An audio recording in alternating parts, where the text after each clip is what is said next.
இயேசுவின் நாமத்தில் அன்பின் வாழ்த்துக்களை தெரிவித்துக் கொள்கிறேன். இந்த நாளிலும் நம்முடைய ஆசீர்வாதத்துக்காக வேதத்தின் ஒரு பகுதியை தியானிப்போம். இந்த தேவனை விசுவாசிக்கிறவர்கள் அல்லது இந்த இயேசுவினிடத்தில் சேருகிறவர்களை அவர் தலை உயர்த்த பண்ணுகிறவராக இருக்கிறார். வேதத்துல இஸ்ரவேல் ஜனங்கள் எகிப்தில அநேக வருடங்கள் அடிமைகளாக வாழ்ந்தாங்க. அவங்களை விடுதலையாக்குவதற்கு தேவன் மோசேயை தெரிந்து கொண்டு எகிப்துக்கு அனுப்புகிறார். மோசே எகிப்துக்கு போனவுடனே அவங்களை விடுதலையாக்கவில்லை.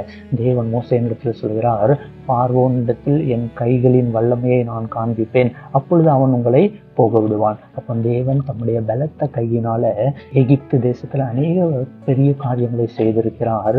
அதன் நிமித்தமாக அநேக வருடங்கள் அடிமைகளாக வாழ்ந்தவர்கள், தலை குனிந்து வாழ்ந்தவர்கள் அங்கிருந்து வெளியே போகும் பொழுது தங்களுடைய தலையை நிமிர்ந்தவர்களாக ஒரு கம்பீரத்தோடு அங்கிருந்து புறப்பட்டு போனவர்களாக இருக்கிறாங்க.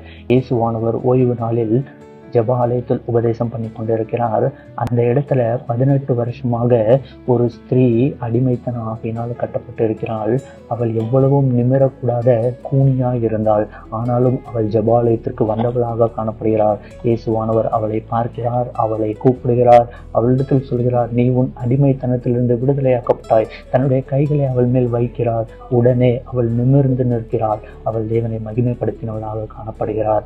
18 வருடங்களாக அந்த ஆலயத்திற்கு வரும்பொழுதெல்லாம் தலை குனிந்து அவள் குனிந்தவளாக வந்தவளாய் காணப்பட்டாள். ஆனால் இயேசுவானவரை சந்தித்தது நிமித்தமாக அவள் நிமிர்ந்து அவள் தேவனை மகிமைப்படுத்தினவளாக காணப்படுகிறார். அப்போ இந்த இயேசுவினிடத்தில் வருகிறவர்களையும் தேவனிடத்தில் விசுவாசம் வைக்கிறவர்களையும் அவர் தலை குனிய பண்ணாதபடிக்கு தலையை நிமிர பண்ணுகிற தேவனாக இருக்கிறார். அதனால உங்களை இந்த தேவன் மேல விசுவாசம் வைக்கவும் அவரிடத்தில் சேரவும் தடையா இருக்கிற காரியங்களை எல்லாம் உதறி தள்ளிவிட்டு அவரிடத்தில் நீங்கள் வருவீர்களானால் நிச்சயம் அவர் உங்கள் தலையை உயர்த்தி உங்களை அநேகருக்கு முன்பாக ஆசீர்வதிக்கிற தேவனாக இருப்பார். இதை நீங்கள் தியானியுங்கள்.